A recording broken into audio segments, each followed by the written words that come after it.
இனி summer holidays கண்ணு கால் GT ஹாலிடேஸ்க்கு பண்ணு. GT holidays, south India's #1 travel brand. ட்ரெயினில் வந்த ராட்சச மாலை. பிரச்சாரத்தை கலங்கிய புல்லட் லேடி.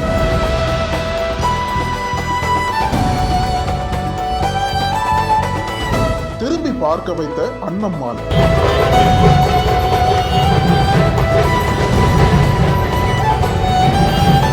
கூட்டத்தில் கேட்ட உற்சாக கோஷம்.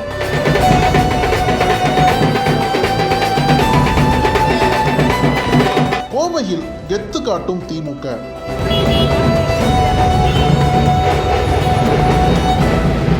தமிழகத்தில் நாடாளுமன்ற தேர்தல் வருகின்ற ஏப்ரல் 19ஆம் தேதி நடைபெற உள்ளது. தேர்தலுக்கு இன்னும் சில வாரங்களே உள்ள நிலையில் வேட்பாளர்கள் தங்களது ஆதரவாளர்களுடன் தீவிர பிரச்சாரத்தில் இறங்கிவிட்டனர். இதனால் தமிழகத்தில் தேர்தல் களம் மிகவும் சூடுபிடித்துள்ளது. சென்ற முறை மும்முனை போட்டியாக இருந்த நாடாளுமன்ற தேர்தல் தற்பொழுது 4 முனை போட்டியாக மாறியுள்ளது. இதன் காரணமாக ஆளுக்கு ஒரு பக்கம் பிரச்சாரங்களை தீவிரப்படுத்தி வருகிறார்கள். இந்நிலையில் நட்சத்திர தொகுதியாக மாறியிருக்கும் கோயம்புத்தூரில் அதிமுக தரப்பில் சிங்கை ஜி ராமச்சந்திரன் போட்டியிடுகிறார். அவரை எதிர்த்து முன்னாள் மேயர் முனைவர் கணபதி ராஜ்குமார் திமுக வேட்பாளராக களமிறங்கி இருக்கின்றார். கடந்த சில தினங்களுக்கு முன்பு மருதமலை முருகன் கோவிலில் சாமி தரிசனம் செய்துவிட்டு தேர்தல் பிரச்சாரத்தை தொடங்கிய அவர் தொடர்ந்து தீவிர பிரச்சாரத்தில் ஈடுபட்டு வருகிறார். இவ்வாறு பிரச்சாரத்தின் போது வீடு வீடாக சென்று வாக்கு சேகரிக்கும் வேட்பாளர் தமிழ்நாடு அரசின் செயல் திட்டங்களையும் ஒன்றிய அரசாங்கம் செயல்படுத்தாத திட்டங்களையும் பட்டியலிட்டு பேசி வருகிறார். மேலும் பிரச்சாரத்தின் போது பொதுமக்களிடம் துண்டு பிரசுரங்கள் கொடுத்து வாக்கு சேகரிப்பில் தீவிரமாக ஈடுபட்டு வருகிறார். இதன் காரணமாக இவர் செல்லும் இடமெல்லாம் இந்தியா கூட்டணி ஆதரவாளர்கள் பெரும் ஒத்துழைப்பு கொடுத்து வருகின்றனர். இந்நிலையில் கடந்த சில தினங்களுக்கு முன்பாக வேட்பாளர் கணபதி ராஜ்குமார் காமராஜபுரத்தில் பிரச்சாரம் மேற்கொண்டுள்ளார். அப்போது மாவட்ட திமுக பொதுக்குழு உறுப்பினர் வழக்கறிஞர் மகுடபதி, இளைஞரணியைச் சேர்ந்த அஸ்வின் ஆகியோர் இணைந்து 18 கிலோ எடையுள்ள பிரம்மாண்ட மாலையை வேட்பாளருக்கு அணிவிக்க திட்டமிட்டுள்ளனர்.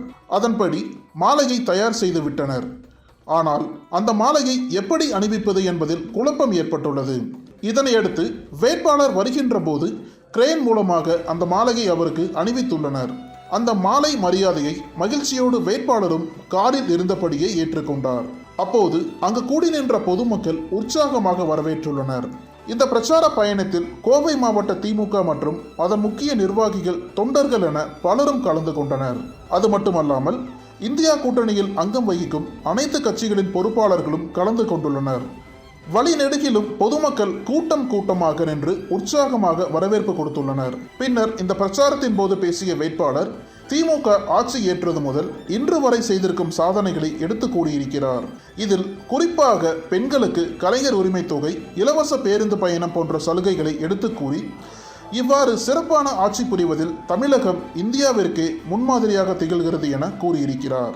மேலும் தொடர்ந்து பேசிய கோவை திமுக வேட்பாளர் கணபதி ராஜ்குமார், இதுபோன்ற நலத்திட்டங்களால் பாதுகாப்பான, சுதந்திரமான, அமைதி பூங்காவாக தமிழகம் திகழ்கின்றது எனவும் இதன் காரணமாகவே பாஜக தமிழகத்தை வஞ்சிக்கின்றது எனவும் குற்றம் சாட்டியுள்ளார். மேலும் பாஜக போன்ற கட்சிகளின் பொய்யான தேர்தல் வாக்குறுதிகளை நம்பி ஏமாற்றம் அடைந்து விடாதீர்கள் எனவும் வேண்டுகோள் விடுத்துள்ளார். இவ்வாறு கோவையில் நடந்த பிரச்சாரத்தில் மாவட்ட மகளிரணி அமைப்பாளர் அன்னம்மாள் கலந்து கொண்டார். அவர் திமுக கட்சி கொடியின் நிறத்தில் ஆடை அணிந்து கொண்டு புல்லட் ஓட்டியபடி வாக்கு சேகரிப்பில் ஈடுபட்டார்.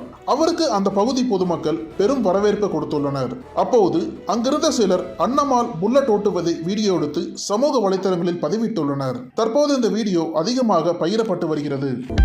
அனல் பறக்கும் செய்திகளை அப்டேட் செய்து கொள்ள நக்கீரன் களத்தை இப்பவே சப்ஸ்கிரைப் பண்ணுங்க.